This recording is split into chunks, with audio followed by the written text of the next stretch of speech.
Bonjour, je suis Guillaume, bienvenue sur ma chaîne La Chambre de Rendez-vous Pile pour une nouvelle vidéo de review comme vous l'avez vu sur le Canon EOS R6. Et donc lorsque il a été annoncé ce Canon EOS R6, j'étais vachement fan de ses spécifications, de ce qu'il pourrait faire. Et je l'attendais pas, puisque j'attendais le R5 en me disant qu'il allait être vraiment trop cher.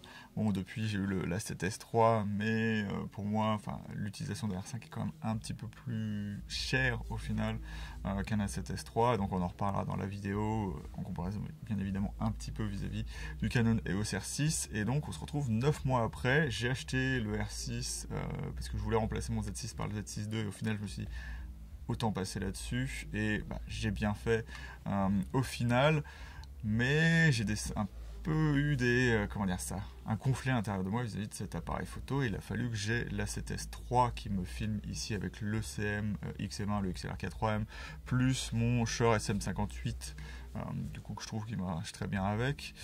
Et donc on va voir ce qui va et ce qui va pas dans le Canon EOS R6. Donc cet appareil photo m'appartient, donc ne vous braquez pas tout de suite, attendez un peu ou de voir toute la review pour voir ce que je vais vous dire sur le Canon EOS R6. C'est juste qu'il y a des choses bien évidemment qui vont pas, des choses qui vont très très bien, et il faut en discuter sur cet appareil photo. Donc voilà, il faudra que je rentre un petit peu dans les détails, bien qu'il y a certaines choses que j'oublierai volontairement parce que j'ai fait déjà des vidéos là-dessus. Et donc pour moi le Canon EOS R6, c'est, pour vous la faire courte, un très bon appareil photo, mais qui n'est pas ciblé pour les bonnes personnes parce que son rôle étant d'être un peu moins bon que le Canon EOS R5, mais ayant les mêmes choses à l'intérieur, à part le capteur de 45 millions de pixels et donc la 8K. Canon a dû faire des choix qui rendent le R6 un peu étrange, dans le sens où ce ne sera pas forcément un appareil photo, du moins en vidéo, adapté aux débutants. Pour la photo, il n'y aura aucun problème là-dessus, vous pourrez limite vous arrêter, mais je vais détailler un petit peu ce qu'il y a de bien dedans.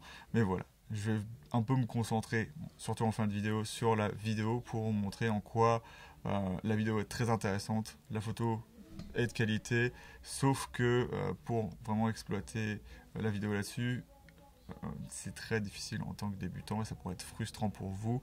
Donc si vous voulez acheter le Canon EOS R6, je vous dirais pas de ne pas l'acheter, mais faites bien attention à ce que les résultats que vous ayez tout de suite avec ne soient pas forcément le résultat de l'appareil photo, mais peut-être de votre connaissance limitée en vidéo. Et donc on va commencer la review tout de suite en parlant en premier de la photo.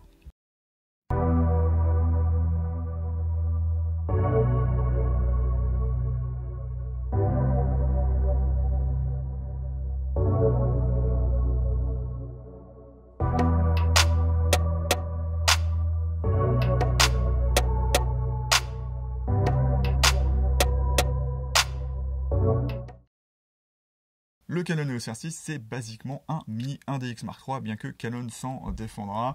Ça semble logique, il y a le même capteur à l'intérieur, donc ils disent qu'ils ont fait des modifications dessus, mais je pense qu'il y aura le même filtre passe-bas, il y a le même processeur dessus, donc basiquement c'est un peu la même chose.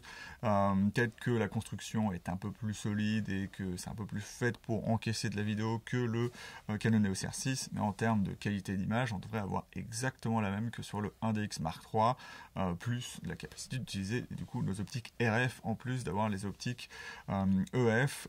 Et pourquoi je dis ça?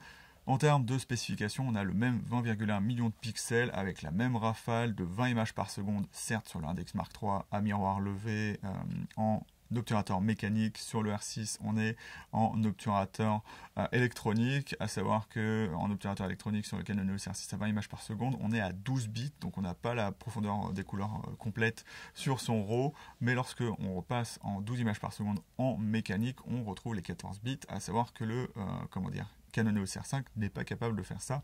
Il est en 13 bits à 12 images et à 11 ou 10, vous pouvez aller regarder dans la spécification pour être sûr, on se retrouve à avoir nos 14 bits. Donc ça veut dire qu'à rafale maximum mécanique, vous aurez la qualité entière de votre RAW, ce qui n'est pas forcément le cas sur le Canon EOS R5. Donc c'est quelque chose d'assez intéressant pour le Canon EOS R6. En termes de vidéo, parce que c'est là aussi où il se compare très très bien, on va avoir de la 4K tirée de la 5K, donc une lecture à peu près complète puisqu'on a un crop de 1,06 qui correspond à 94% du plein format 16 neuvième. Donc exactement la même chose que sur le 1DX Mark III. Qu'est-ce que ça veut dire? C'est qu'on a un oversampling, donc un suréchantillonnage du 5K, donc on a une image qui sera piquée et qui n'aura pas d'artefacts de saut de ligne ou de choses dans le genre que vous pourrez avoir sur par exemple des gros capteurs comme par exemple la 4K de base du Canon EOS R5, même si la HQ est bien meilleure que celle du R6 puisque au final c'est de la 8K retransmis en 4K. Mais revenons à la photo, ce qui va être assez intéressant avec le Canon EOS R6, c'est l'usage des cartes SD, au moins en photo, d'ailleurs même en vidéo, mais on verra ça plus tard. À savoir que ce qui est un peu embêtant avec le Canon EOS R5, c'est vous payez quand même assez cher, 4500 € pour un appareil photo où vous aurez besoin de minimum 200 € de carte en plus. Là, si vous faites juste de la photo, vous n'avez pas besoin de cartes si rapides que ça. Il y a beaucoup de gens qui vont chercher des V90 ou ce qu'ils peuvent trouver de plus rapide comme carte SD. Et le Canon EOS R6 n'a absolument pas besoin de ça pour marcher correctement. Le processeur et le buffer est assez bon pour pouvoir encaisser des grosses rafales. À savoir que là, ma carte que j'ai là-dedans, c'est une carte de base. Alors faites juste attention lorsque vous achetez des cartes. Le débit qui est marqué dessus, c'est la plupart du temps le débit de lecture. S'il n'y a pas marqué write speed ou des choses dans le genre, s'il y a une seule, là il y a 90 mégabytes par seconde, donc MO par seconde qui est marqué, c'est du débit de lecture. Et donc en gros il faut juste se placer sur le U3. Le U3 ça veut dire qu'il y a en gros 30 mégabits par seconde et ça suffit amplement pour le Canon EOS R6. Donc pour avoir une rafale complète tout le temps stable, moi je vous conseille juste d'acheter une V30 qui est une UHS 1 qui va se trouver autour des 30 € pour une 60 Go. Et ça c'est encore moins cher, ça va être dans les 10 €. Donc ça c'est vraiment très bien. Ce que ça fait, c'est que du coup lorsque on est en rafale avec ça, vous allez vous dire il n'y a quand même pas beaucoup de rafale. C'est mieux que à peu près tout ce qui existe dans ce gabarit là, à savoir que à 100 ISO, puisque en augmentant les ISO, on baisse un peu en termes de photos prises sur la carte, en termes de rafale, donc parce que ça doit prendre un peu plus de processeur. Donc on a 99 images lorsqu'on est à 100 ISO et on va être à 56 images lorsqu'on est à l'ISO maximale. Donc c'est vraiment plutôt pas mal sur le Canon EOS R6. Donc mon avis, si vous voulez avoir deux cartes fiables pour la photo, prenez deux cartes V30 si vous faites que de la photo. Ça vous coûtera beaucoup moins cher que d'acheter une V90 qui vous ne servira absolument à rien en photo. Parce que si vous ne le savez pas, tous les débits de base sont calculés pour de la photo et pour la plupart des appareils photo, même les appareils photo à fort mégapixels, ça marche puisque c'est pas un enregistrement continu de vidéo. C'est plus les normes V30, V60, V90, c'est plus fait pour de la vidéo, donc on en reparlera dans la partie vidéo, mais là vous pouvez vous en sortir vraiment très très bien et le buffer il va très très vite. Donc ce qui est bien, c'est que l'appareil photo marche tellement bien qu'il n'y a pas besoin d'avoir des cartes à débit très élevé dessus. Parlons maintenant de l'autofocus du Canon EOS R6 et R5 pour le coup. Maintenant, il est vraiment très très bon et au niveau de Sony, bien qu'ils soient un peu différents, ils aient leurs qualités et leurs défauts, qui soient un peu différents du coup.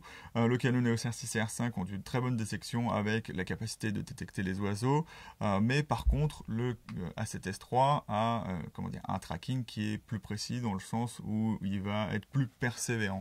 Ce que je veux dire par là, c'est que si vous faites du tracking d'objets, donc sans lui signaler un sujet précis, que ce soit un humain ou un animal, le Sony est meilleur parce que il va avoir un temps de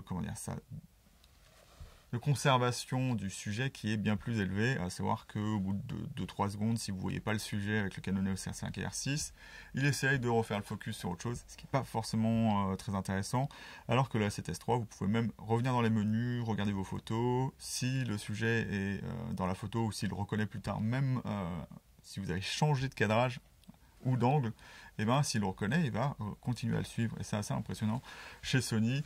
Mais de manière générale, c'est quelque chose d'assez intéressant. Le seul petit défaut que j'ai avec sa détection qui est vraiment très très bonne, c'est que même si vous êtes en autofocus suivi en collimateur initial, donc choisir un endroit pour faire le tracking, et ben il va plus être intéressé par ce qui bouge que par ce que vous lui demandez. Alors c'est peut-être un avantage du coup du Sony qui est imperméable à détecter des choses au-delà du collimateur autofocus que vous lui avez demandé, mais au moins vous êtes sûr qu'il ne va pas essayer de faire l'autofocus un peu n'importe où. Après, la détection des yeux, comme n'importe quel appareil photo, peut se faire leurrer par l'environnement. Mais voilà, c'est un peu la différence que j'ai constatée entre les deux. Un autre truc qu'on avait reproché à Nikon, et il faut que j'en parle sur le Canon EOS R6 parce que trop peu de gens en parlent, l'autofocus est fait à pleine ouverture. Donc tous les gens qui disent que les Nikon c'est pas bien parce que l'autofocus se fait maximum, enfin la prévisualisation se fait maximum à f4.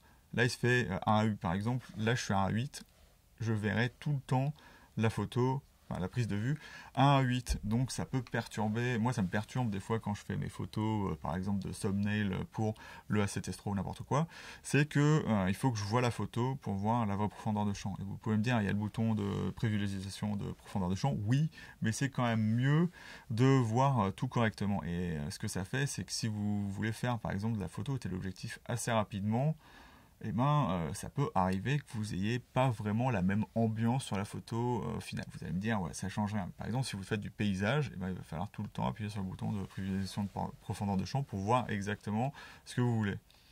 Parce que avec le vignettage qui disparaît et des choses dans le genre, eh ben, l'exposition n'est pas exactement pareille à chaque ouverture. Et du coup, c'est toujours une approximation, ce que vous voyez, plutôt que quelque chose de précis, comme vous avez chez Sony. Bien évidemment, ça a un avantage, c'est que vous êtes à f22, vous faites l'autofocus aussi bien qu'à f1.8. Alors que chez Sony, il faut éviter de passer, par exemple, sur le A7S III à plus de f12.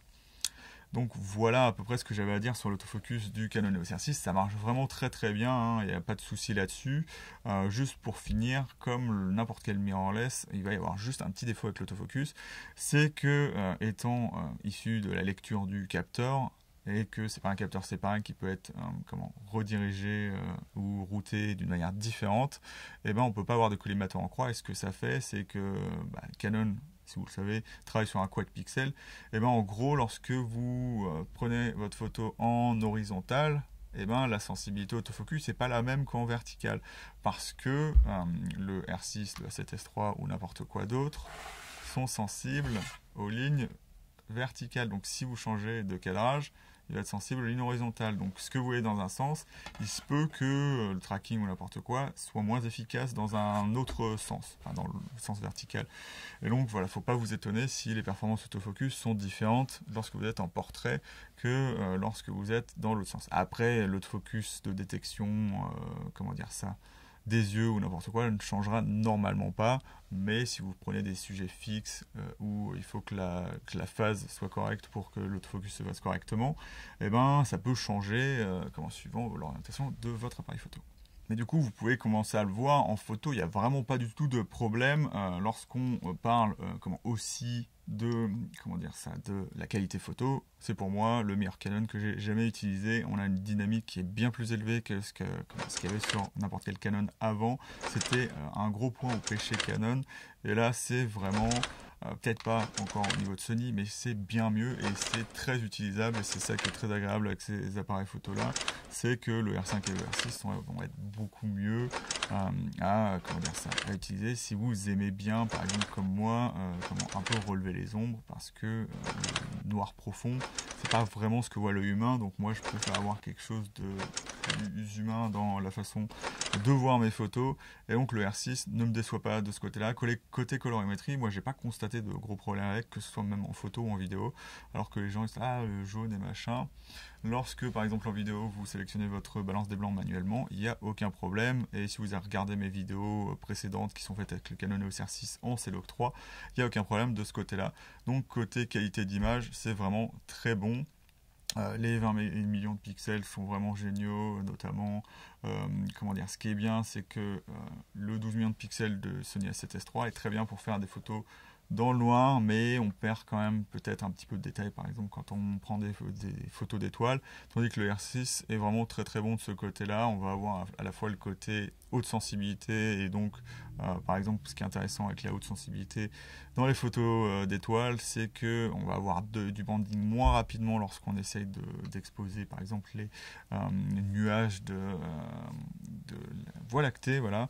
Et donc voilà, c'est un appareil photo qui est très intéressant de ce côté-là, il n'y a pas de problème là-dessus, la qualité d'image sera vraiment super sur votre Canon EOS R6. Mais est-ce que cette bonne qualité d'image est secondée par une bonne ergonomie du boîtier? Alors je trouve que de manière générale oui, enfin moi je pourrais dire même oui, mais il y a certaines choses que certaines personnes vont dire ah mais pourquoi avoir fait ça?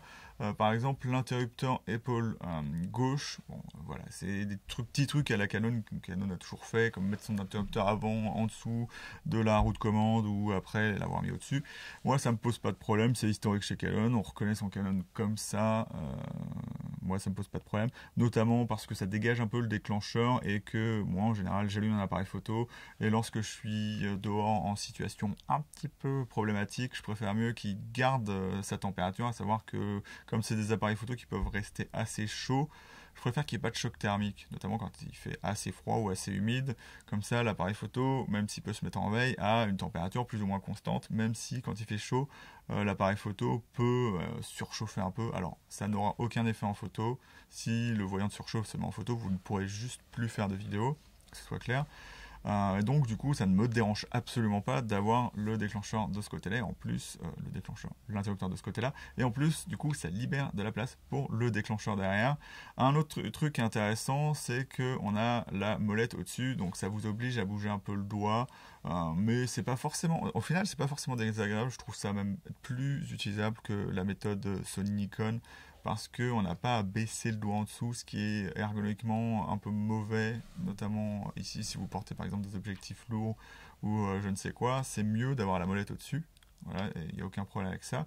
Et en plus, ce que ça fait, c'est que c'est une conséquence positive, surtout sur des appareils photo censés être plus petits, c'est qu'en ayant la molette au-dessus, eh ben, vous avez de la place qui est libérée pour pouvoir avoir un grip plus élevé. Si vous regardez par exemple un Z6 et un R6, en fait, ils ont exactement la même taille de grip, même la même taille générale, sauf qu'on a plus de place sur le grip d'un R6 que même sur un A7S3 du coup, parce que on n'est pas gêné par la molette. Donc voilà, côté ergonomique, c'est plutôt intéressant.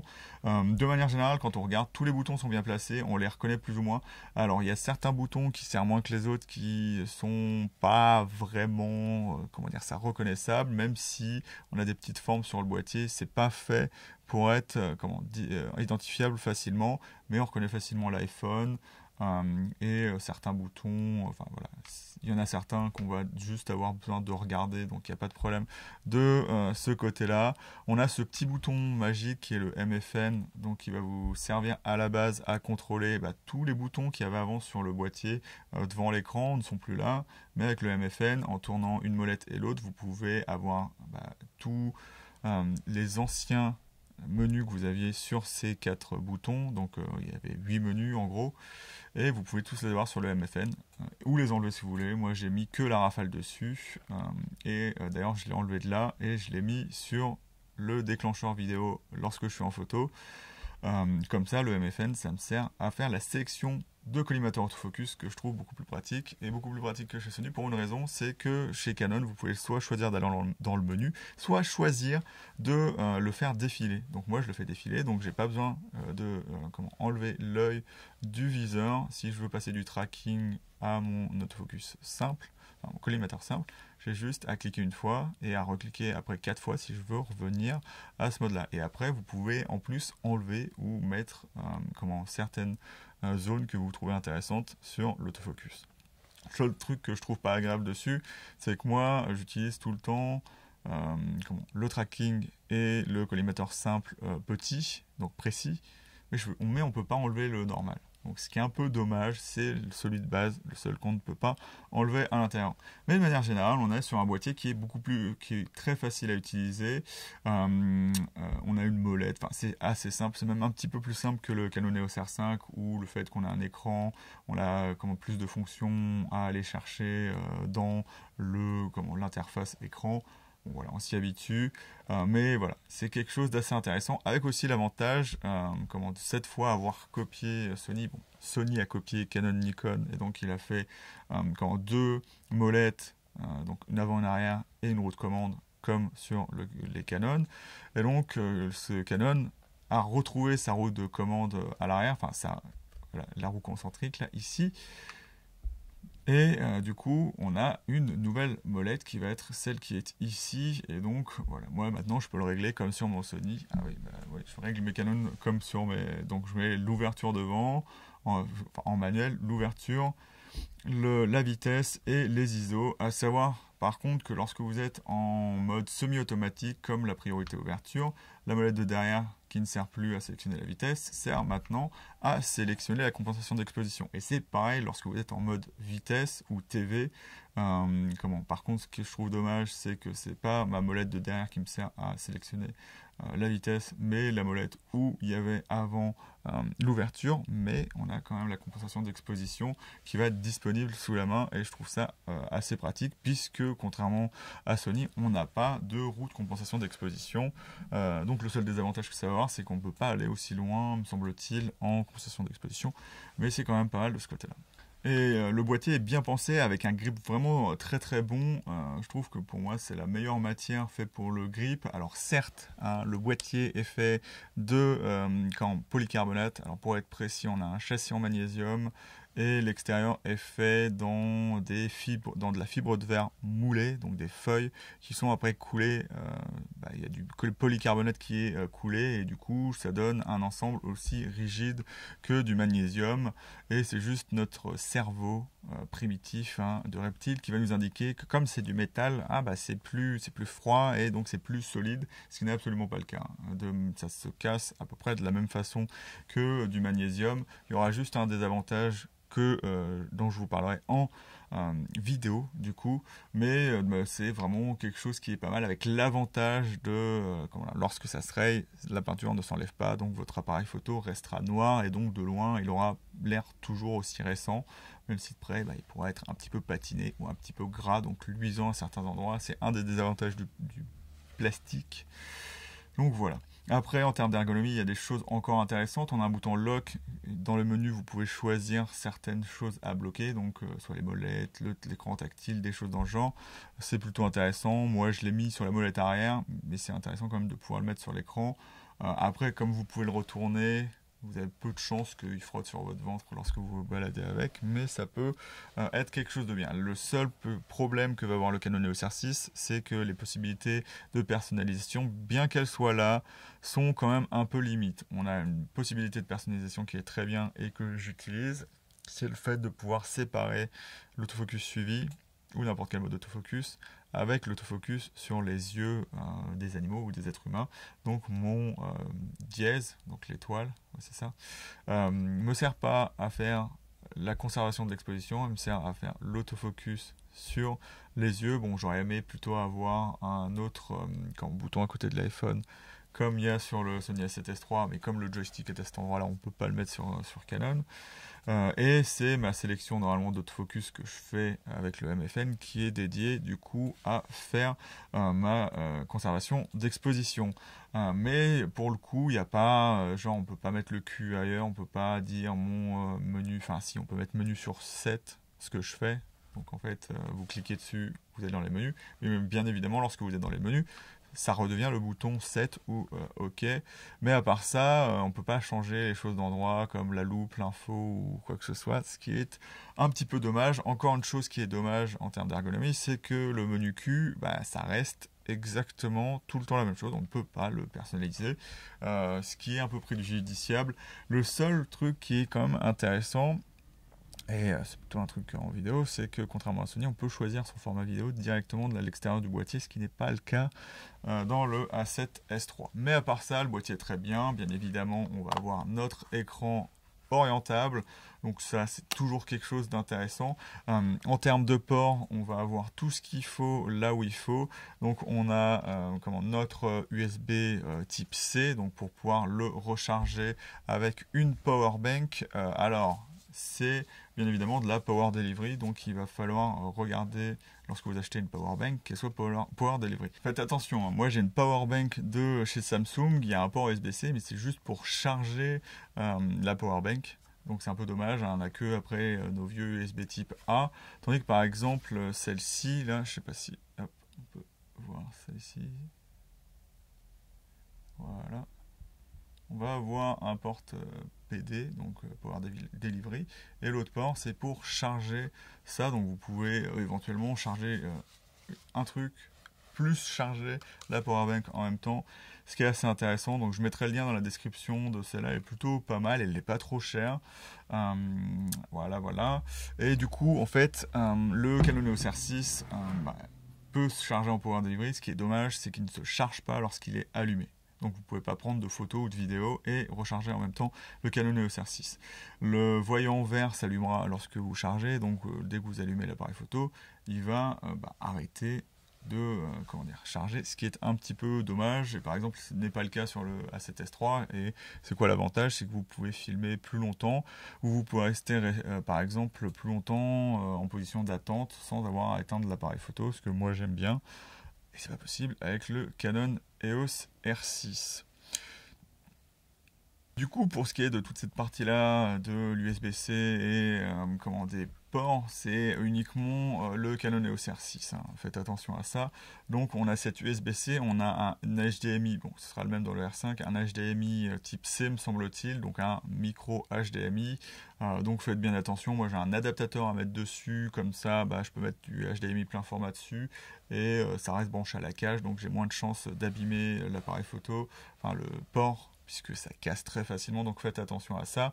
De l'autre côté, on aura un port micro, un port casque, donc ça c'est très bien, et on aura en dessous un port télécommande assez intéressant, et je trouve que c'est le meilleur port télécommande, parce que c'est le port le plus simple, c'est du jack 2.5. Donc un petit conseil pour vous, si vous voulez acheter une télécommande, n'achetez pas la télécommande de la marque Canon, achetez un intervallomètre, ça sert en tant que télécommande, et éventuellement si un jour vous voulez faire du timelapse, ou pouvoir contrôler de loin le délai avant de prendre une photo, ce sera beaucoup plus simple. Ça coûte en général entre les 10 et 14 euros. Et ce qu'il y a d'intéressant avec ça, c'est que si vous ne le savez pas, une télécommande, vous pouvez prendre n'importe quoi, et tant que ça rentre dans le port jack 2.5, ça prendra la photo. Ça juste téléporte le déclencheur dans le port derrière, donc il n'y a pas de problème de ce côté-là. Et donc, pour pouvoir changer bien évidemment d'appareil photo, il faut vous prendre une télécommande avec des câbles jack 2.5, donc avoir une entrée de jack 2.5 sur la télécommande, et après pouvoir prendre n'importe quelle télécommande. Par exemple, la télécommande que j'ai sur le R6 va sur mon A7S3, moyennant le fait que j'utilise sa télécommande en USB spécial un peu dur à trouver.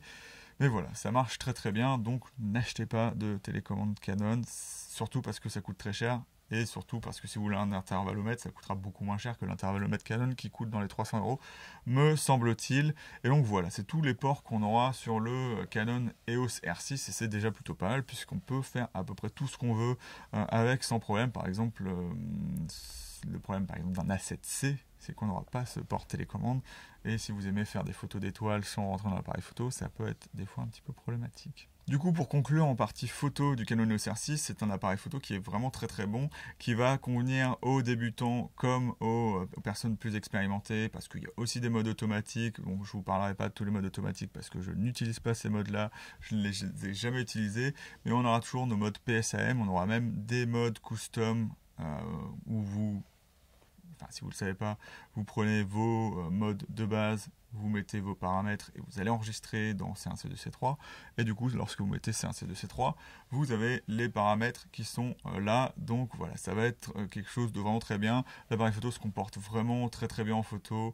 Il n'y a aucun problème. Comme je vous l'ai dit, il n'y a besoin que d'avoir des petites cartes. Et donc, voilà, que dire de plus? C'est un très bon appareil photo qui se laisse faire, qui s'utilise très très bien, qui supporte très très bien même le tout temps, parce que je n'avais pas parlé de ça, mais la tropicalisation, même si elle est dite moins bonne que le R5, elle est très bonne. Donc vous verrez quand même toujours des gens vous rapporter de la buée dans le viseur du Canon EOS R6. Alors je ne sais pas comment ils font ça, mais je sais pas. J'ai jamais eu de problème avec. Ce qu'il faut noter notamment, par contre, c'est que c'est de la tropicalisation. C'est pas il n'est pas waterproof, hein, votre appareil photo. Donc s'il supporte une pluie, c'est pas sans à chaque fois qu'il y a trop d'eau dessus que vous enleviez l'excès d'eau, parce que ça supporte 85% d'humidité, mais si vous avez trop d'eau dessus, au bout d'un moment l'humidité ça devient 100%. Donc par capillarité ça rentrera quand même dans vos joints. Après, lorsque vous avez fini de prendre des photos, il faut souffler les joints, parce que moi c'est la seule technique que j'ai trouvée pour pouvoir refaire sortir l'eau, à savoir que l'eau se coince quand même entre les interstices, parce que il y a des plaques de liaison entre les parties, c'est un peu normal. Donc faites bien attention, nettoyez bien ça, coton-tige, alcool, utiliser, comme je vous l'ai dit, une soufflette, et aussi pour éviter la condensation à l'intérieur du boîtier, ne sortez pas, il fait moins 15 dehors, ne sortez pas votre boîtier dans votre appartement ou n'importe où vous êtes, où il fait 15 ou 18 degrés, ça entraîne toute l'accumulation d'humidité à un seul endroit de l'appareil photo, et si c'est le viseur, ça va y rester, et donc vous aurez de la buée du mauvais côté du viseur. Donc d'ailleurs, c'est pour ça, c'est, comment dire ça, dans l'Arctique par exemple, où les gens qui font des photos d'ours polaires, des choses dans le genre, ne rentrent jamais les appareils photo dans la tente avec eux. Genre, ils prennent leurs cartes, ils les laissent dans un endroit entre deux, l'endroit en général où ils se préparent, et comme ça l'appareil photo est dans de meilleures conditions. Et c'est pour ça aussi que j'aime bien le laisser allumer, c'est au moins la température reste à peu près stable. Et puis il attend dans le sac le temps d'avoir réchauffé tranquillement, et après je peux le sortir, et ça équivaut aussi pour nettoyer l'appareil photo et tout ça. Et donc, voilà. Pour conclure, l'appareil photo est très bien, c'est un petit peu de blabla pour rien. Du coup, on va passer maintenant en vidéo. Là, on va parler d'un gros morceau, la vidéo du Canon EOS R6. Donc moi, je la trouve très très bonne, puisque je m'en sers aujourd'hui beaucoup plus qu'avant, comme je l'ai dit, grâce à la 7S3, et qui m'a fait comprendre que c'était souvent mieux d'exposer en manuel. Donc on verra ce qu'il faut faire avec le Canon EOS R6 pour pouvoir l'utiliser de manière plus convenable possible, pour pouvoir utiliser la substantielle moelle, on va dire ça. Mais déjà, il faut évacuer un problème tout de suite. Oui, le Canon EOS R6 a des problèmes de surchauffe, et même si de manière logicielle on va pouvoir améliorer ça, ce sera jamais un A7S3. Et pour cause, le problème des Canon EOS R5 et R6, et ça a été révélé par une personne qui a testé de faire un système de refroidissement à eau sur le Canon EOS R5, c'est qu'il n'y a aucune dissipation thermique sur les Canon EOS R5 ou R6, et où elle est très faible, avec le minimum syndical. Donc on peut attendre que le R5C par exemple soit bien meilleur de ce côté-là, je l'espère en tout cas. Mais en plus, le Canon EOS R6 a un petit problème de ce côté-là, et c'est là où le polycarbonate pour moi est un mauvais choix. C'est que, ce qui est intéressant avec le métal, si vous ne le savez pas, c'est que c'est bien mieux pour la dissipation thermique. Donc, ce qui est bien avec la dissipation thermique, c'est que plus vous mettez de métal sur quelque chose, et plus ça va diffuser la chaleur. Alors, le désavantage, c'est que s'il y a une source externe de chaleur qui va dessus, ça devient plus chaud aussi. Mais là, l'intérêt, par exemple sur le A7S3 qui me filme, c'est de faire en sorte que la chaleur se répartisse et sorte à l'extérieur du boîtier, donc via une certaine ingénierie qui permet de faire en sorte que la chaleur aille dans un sens et pas dans l'autre. Sur le Canon EOS R6, le problème, c'est que le fait d'avoir une coque en polycarbonate, donc qui peut avoir un peu de métal dedans, mais pas trop non plus, c'est qu'on se retrouve avec une isolation du boîtier. Et qu'est-ce qui me fait dire ça au final, c'est que le A7S3 devient brûlant lorsque vous enlevez la limite de température, et lorsqu'on compare le R6 à côté, c'est vraiment rien. Il y a beaucoup de gens qui prennent des photos avec et disent il devient chaud. Tous les mirrorless deviennent chauds, tous les mirrorless font des bruits d'ordinateur lorsqu'on se met à côté, c'est pas pour ça qu'ils sont brûlants. Et le Canon EOS R6, de ce que je vois, n'est pas si brûlant que ça, mais il se peut que sur le processeur, ce soit vraiment très très très très chaud, et donc c'est ça qui peut poser problème. On va pas faire en sorte que l'appareil photo fonde, sinon ça ne servira pas. Et donc voilà, pour juste finir, mon record d'utilisation, la plus médiocre avec le Canon EOS R6, ça a été 19 minutes au moment où je l'ai comparé lorsque je faisais un test sur le A7S3. D'ailleurs, je ne sais pas si je vais le publier. Je les ai mis tous les deux à l'ombre pour pouvoir voir l'écran arrière, pour pouvoir les filmer eux. Et le Canon EOS R6 a tenu 19 minutes. Le A7S3 a tenu jusqu'à ce que la batterie, il n'y ait plus de batterie, vraiment 0,0. pourrais vous montrer ça ici, mais bon, ça fera pas foi puisque il n'y a pas trop de temps d'enregistrement. Si, je crois qu'il y aura marqué 1 heure et quelques, puisque j'ai repris l'enregistrement plusieurs fois. Mais voilà, ça, voilà. Et bien évidemment, le Canon.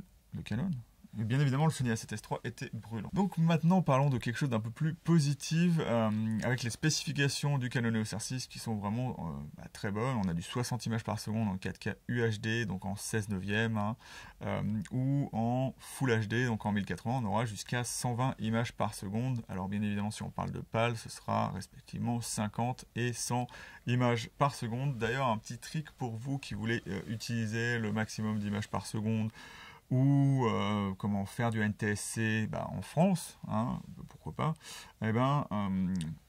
le flickering vient du shutter angle et pas du nombre d'images par seconde que vous avez dans votre appareil photo.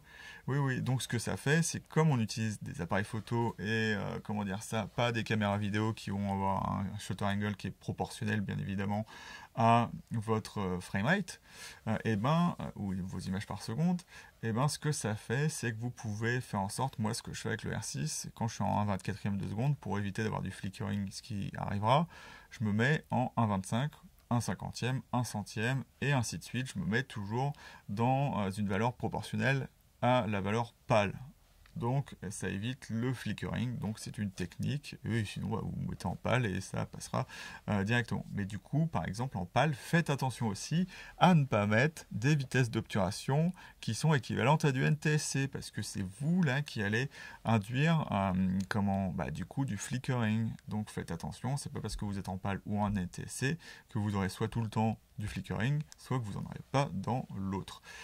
Donc, on a des spécifications qui sont assez intéressantes, mais j'ai dit on peut aller jusqu'à du 10 bits 422, et pour une raison assez particulière qui est un petit peu dommage, mais qui peut être considérée comme logique, c'est que pour avoir le 422 10 bits, il faut être en C-Log ou en C-Log 3.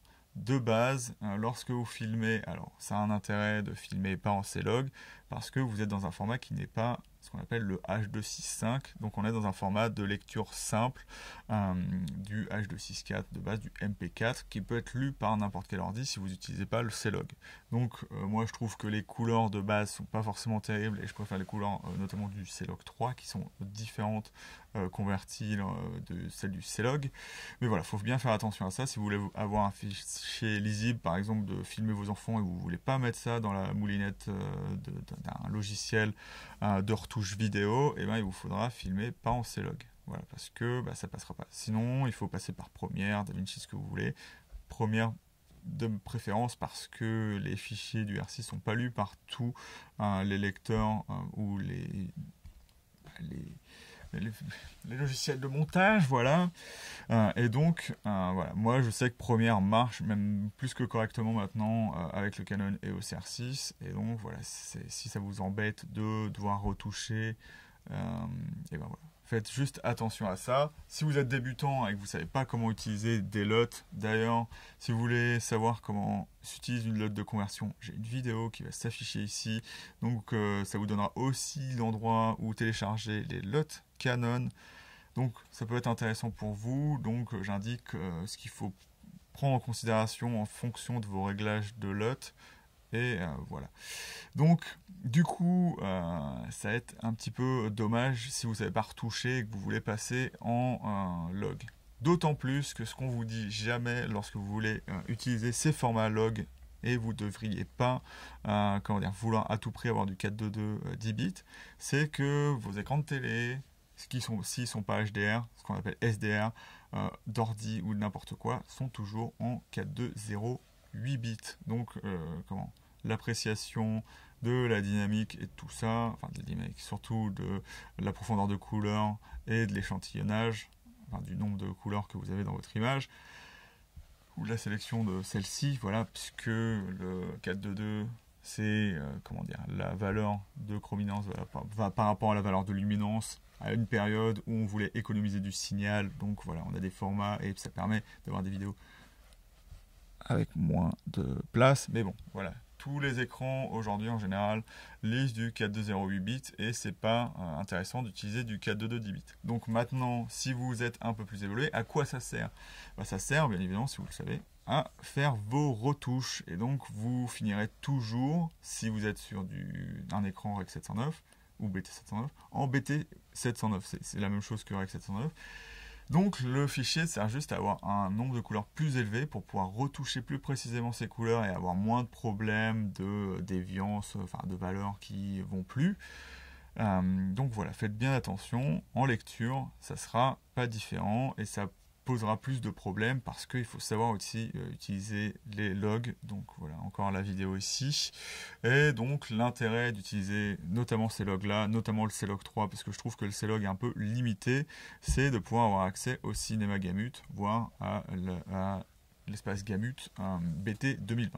Le problème du BT 709, c'est que en gros, si vous utilisez CLog plus BT 709, eh ben, vous avez l'espace de couleur BT 709. Donc en termes de retouche, c'est encore limité. Donc pour moi, il faut utiliser le meilleur. Le meilleur reste le cinéma Gamut, puisqu'il vous sert à la fois à passer en BT 2020, qui est l'espace de couleur HDR, et à repasser en BT 709 après. Et apparemment, c'est même le Gamut avec le plus de couleurs qui existe, à savoir que ça prend même les couleurs qu'on ne voit pas. Savoir si sur un fichier 10 bits CLog 3 de R6 c'est utile, je ne sais pas, mais au moins vous l'aurez et ce sera quelque chose d'intéressant. Donc voilà, vous avez quand même des capacités sur le Canon EOS R6, mais il faut les comprendre, bien les assimiler et être capable de convertir les couleurs comme il faut, hein, parce que comment ça se convertit, fichier se convertit en fonction de votre espace de couleur. Encore une fois, c'est la vidéo que je vous ai indiquée et j'ai déjà passé beaucoup trop de temps là-dessus. Et donc, en termes d'utilisation, le problème du Canon EOS R6, et c'est pour ça que pour moi, le Canon EOS R5, attention, pour moi, le Canon EOS R5 est plus utilisable par un débutant que le Canon EOS R6. Pas en termes d'argent, bien évidemment, mais en termes de facilité d'utilisation. Ce qui va pêcher dans le Canon EOS R6, c'est déjà sa manière d'être utilisé avec ses modes automatiques. En vidéo, vous avez un seul mode automatique. Automatique complet, non intelligent, parce que Canon a un mode intelligent. Sony ne s'est pas posé la question, ils ont directement rendu par exemple leur A7S3 intelligent. Et qu'est-ce que ça veut dire par intelligent? C'est qu'en gros, ISO, vitesse et ouverture sont à niveau équivalent tout le temps sur l'appareil photo, alors que de manière en théorie, et ça se vérifie, le dual pixel version 2 est plutôt mauvais dès qu'on commence à fermer le diaphragme. Voilà, c'est un des gros problèmes en vidéo du Canon EOS R6, c'est qu'il y a des gens qui passent du A7 III même, non, ils passent du A7 III au R6, ils disent l'autofocus, il n'est pas si bon que ça en vidéo, c'est pas qu'il est pas bon, c'est que dès 5.6, 6.3 ou des choses dans le genre, l'autofocus devient beaucoup plus faiblard qu'avant, et donc voilà, c'est la façon dont Canon a sûrement programmé ça, mais il faut faire attention, hein, moi, des fois, souvent, lorsque je dois fermer et que je suis pas en plein soleil, je me mets en manuel parce que sinon ça va pomper et ça a tendance à un peu me gonfler. Donc encore une fois, besoin de s'y connaître un peu mieux ou de connaître bien l'appareil photo, les objectifs pour pouvoir s'en servir correctement. Après, vous avez aussi un autre mode, qui est le mode manuel. Et l'intérêt là-dedans, c'est qu'il y a quand même les ISO automatiques. Donc ça vous fait en gros 3 modes. Un mode ISO automatique, un mode tout auto et un mode manuel. Moi, j'utilise tout le temps le mode manuel et je sais que beaucoup d'entre vous n'ont pas envie de faire ça et c'est pour ça que je dis que pour les débutants, c'est pas forcément l'appareil photo à conseiller parce que moi, ça m'oblige à maintenant, aujourd'hui, dans mon sac, j'ai toujours ça. Bon, mon sac Sony, il faudrait que je m'en achète un autre pour mon sac. Oui, j'ai tout en double pour mon sac Canon. Et donc, voilà, je me mets tout le temps avec les zébras pour m'apercevoir que mon gris à 18% est bien exposé. Alors ça fonctionne pas tout le temps, mais la plupart du temps ça fonctionne bien et au bout d'un moment vous comprendrez ce qu'est un gris à 18% et vous pourrez exposer correctement dessus. Mais c'est souvent un petit peu compliqué et en plus voilà, ça fait que lorsque vous faites du vlog, comme moi par exemple, quand je fais du vlog, je suis obligé de me mettre en automatique, et l'autofocus se met à vouloir faire un peu ce qu'il veut. D'ailleurs, je vous montrerai sûrement des exemples pendant cette partie de la vidéo. Et donc voilà, c'est ça qui va être un petit peu dommage avec le Canon EOS R6, c'est qu'en prise en main, c'est pas forcément l'appareil photo le plus simple à utiliser. Après, on a parlé de la surchauffe. Et vous pouvez vous dire, mais on peut l'éviter, ça la surchauffe. On a juste à se dire, on prend un enregistreur externe. Alors moi, j'ai le Blackmagic Video Assist 12G 5 pouces. Et donc je m'en sers lorsque notamment je fais du multicam, je fais, du switcher, parce que je fais pas de live, je m'en sers surtout pour faire plusieurs angles, ou vous montrer ce qu'il y a sur mon ordi en même temps que je me filme. Le problème du Canon EOS R6 de ce côté-là, c'est qu'il a été designé pour faire 30 minutes de vidéo, pas une de plus, enfin 29,39. Et du coup, Canon ne s'est pas dit que, lorsque on posait un HDMI dessus, c'est l'HDMI qui allait commander à l'appareil photo ce qu'il devait faire. Non, le Canon EOS R6 s'éteint à 30 minutes. Enfin, se met en veille, en tout cas. Donc c'est un peu dommage, vous êtes en train de vous filmer. Moi, je contrôle quand même des fois ce qui se passe sur l'écran du R6. Si vous me voyez faire mes vidéos R6, des fois, je suis des fois appuyé à mi-cours sur le déclencheur pour réveiller l'appareil photo pour qu'il se mette pas en veille au bout de 30 minutes. Ce qui est un petit peu, voire même très dommage. Et le problème, c'est qu'en général, je ne sais pas ce qu'il fait au signal HDMI lorsqu'il passe en veille, parce que ça change, il y a quelque chose qui change, parce que il vient foutre la zouze souvent sur mon Atem Mini et il veut plus considérer l'appareil photo comme correct, et donc il me fait de la saccade, je suis obligé d'arrêter et de recommencer, alors que le but de ces vidéos, c'est justement de ne pas s'arrêter, de ne pas avoir à faire de montage. Voilà un des petits problèmes du R6. Vous mettez un enregistreur externe dessus, il va quand même se mettre en veille. Le A7S3 ou n'importe quel appareil photo que j'ai utilisé, la batterie se vide, et c'est fini, quoi. Genre l'HDMI, tant qu'il voit du signal sur l'enregistreur externe, il dit voilà, je continue à enregistrer, je continue à sortir du signal. En plus, sur le Canon EOS R6, si vous voulez utiliser votre écran comme écran de contrôle, il va falloir le mettre dans le menu. Alors si je me souviens bien, c'est menu. Hop.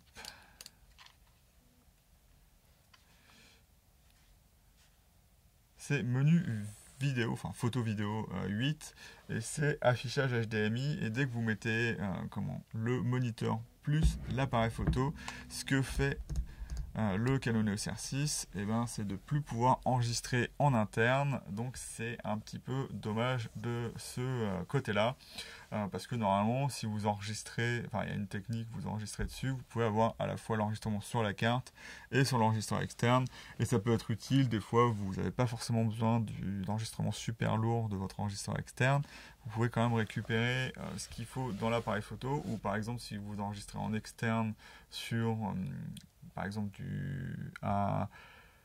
une sortie qui met à niveau, par exemple en 1080p comme mon Atem Mini, il faut que je ne vois pas l'écran arrière pour pouvoir enregistrer du 4K sur l'appareil photo.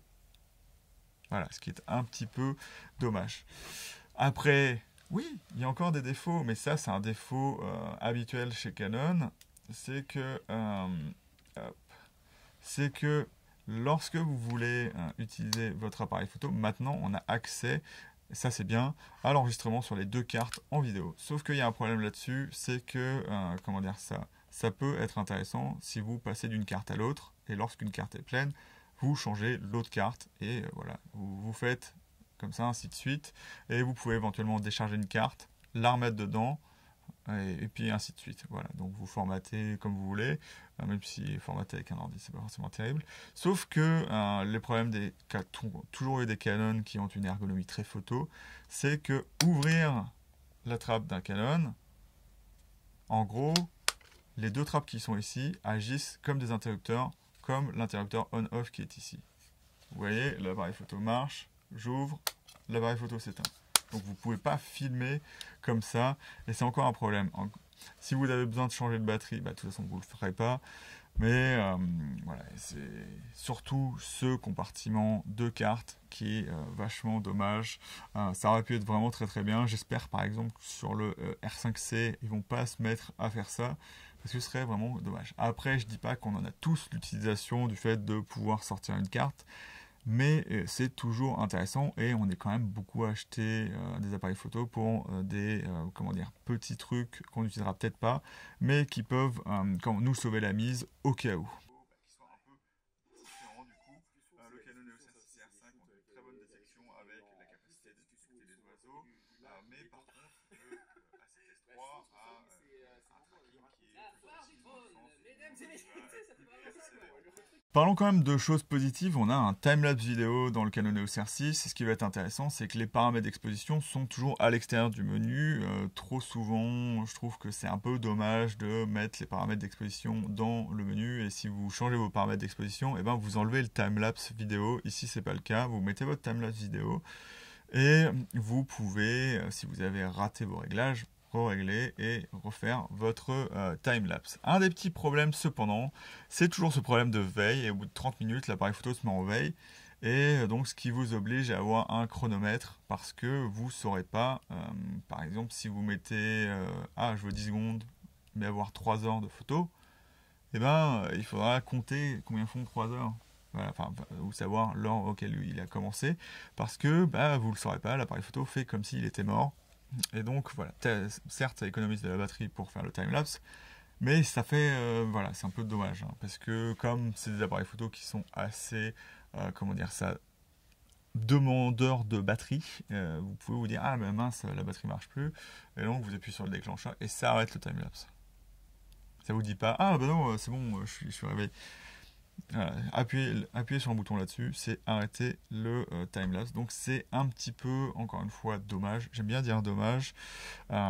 Mais sinon, à part ça, c'est quand même un bon appareil photo. Et donc il va être temps de conclure. Alors si vous avez des questions, il y a des choses dont j'ai pas parlé parce que j'ai déjà fait plein de vidéos sur le Canon EOS R6. J'ai toute une playlist si vous voulez aller la regarder. Par exemple, le fait qu'on puisse passer au-delà de 30 secondes, enfin plein de petites choses particulières sur le Canon EOS R6 qui sont intéressantes et qui sont des innovations par rapport à d'autres appareils photo.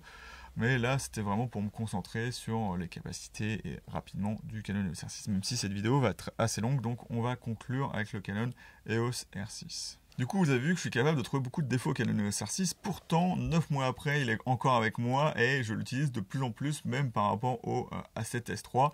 C'est que j'aime bien cet appareil photo et qu'au final, Canon l'a assez bien fait pour qu'il puisse vous accompagner et que ces défauts soient quand même, comment dire ça, on peut passer facilement au-dessus des défauts et utiliser l'appareil photo.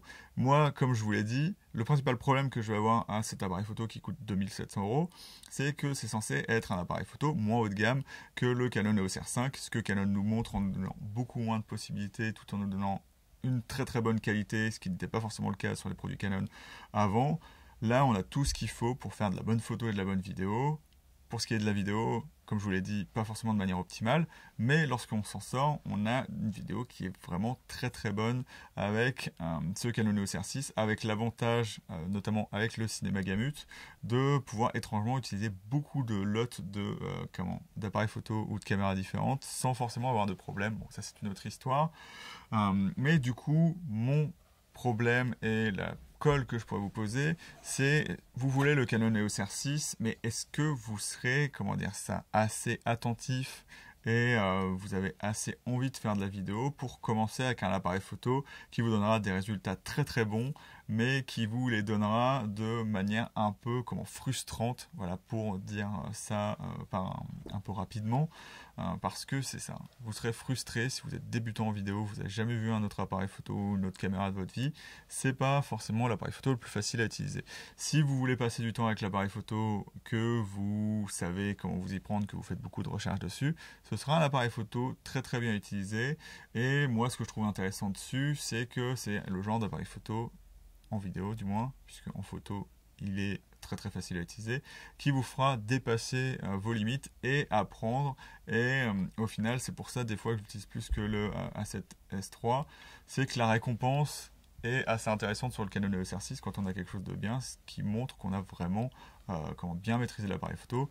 Le A7S3 au final est très facile à utiliser, c'est ça qu'on gagne avec des appareils photo souvent plus professionnels, c'est qu'on a des appareils photo qui sont, comment dire ça, plus fait pour marcher très très vite correctement, alors que le R6, lorsque vous l'aurez maîtrisé à fond, vous le saurez parce que ça a été dur, mais ça valait le coup au final, et c'est un appareil photo que je ne regrette pas du tout d'avoir acheté. C'est un peu la touche Canon aux choses, c'est que c'est ça qui m'embête toujours chez Canon.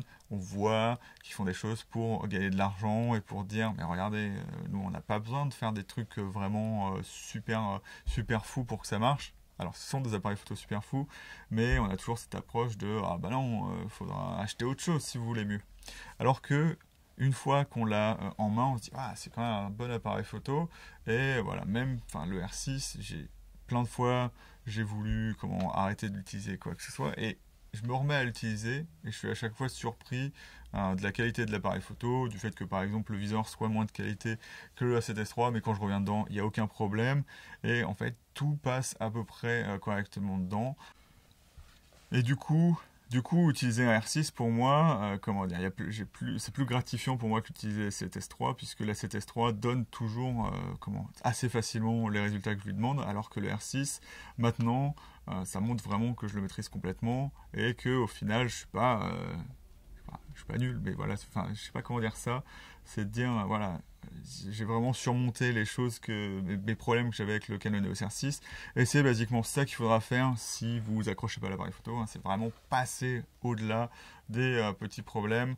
Une petite remarque pour finir, hein, ceux qui trouveraient que c'est moins professionnel par exemple un 5D Mark III ou les choses dans le genre, c'est juste que le R5 et le R6 ont tous leurs menus et qui sont faits de manière beaucoup plus simple, pour que, comme il y a des fonctions plus avancées que sur d'autres appareils photo précédents, que ce soit beaucoup plus facile à utiliser et en même temps plus professionnel que d'autres appareils photo. Donc c'est pas moins professionnel qu'un Canon 5D Mark III. Mais je vais un peu m'arrêter là-dessus. J'ai plein de vidéos assez précises sur le Canon EOS R6. Je voulais juste faire un retour sur tout là-dessus. C'est un appareil photo qui est assez génial, qui sera très facilement prendre en main en photo, mais qui demandera beaucoup de travail en vidéo et qui pour moi est plus une caméra secondaire si vous faites que de la vidéo, pour une personne qui fait vraiment de la vidéo plutôt à plein temps et qui a juste besoin d'une bonne caméra 4K en manuel, qui ne coûte pas aussi cher que le Canon EOS R5. Ça, c'est quelque chose de parfait, moyennant le fait que vous supportiez la surchauffe de ce Canon EOS R6. Moi, je le garde parce que, bien évidemment, j'ai le A7S III en plus qui peut me permettre de faire de la bonne vidéo, ça en secondaire, voire même des fois en principal. En fait, ça, c'est ma caméra principale lorsque je fais de la photo. Comment dire ça? C'est assez bizarre, hein, ma façon d'utiliser l'appareil photo. Caméra principale lorsque j'ai du très grand angle ou de l'angle moyen à faire, jusqu'à 50 mm en appareil photo. Et après, je fais souvent mes inserts avec ça. Le A7S III, c'est souvent ma caméra vidéo de prédilection lorsque je suis ici. Et ça me sert aussi à faire du téléobjectif en photo. Allez savoir pourquoi. Donc voilà, je vais vous laisser là-dessus. J'espère que vous avez trouvé cette vidéo intéressante. Si vous l'avez trouvée intéressante et vous êtes resté jusque-là, n'hésitez pas à vous abonner et à liker la vidéo. Si vous avez des questions précises, il y a déjà plein de vidéos que j'ai fait dessus, donc je vous redirigerai certainement dessus, mais vous pouvez me le mettre en commentaire et je vous redirigerai vers la bonne vidéo. Et sinon, voilà, je vais vous dire salut et à bientôt sur la chambre noire de Goupil.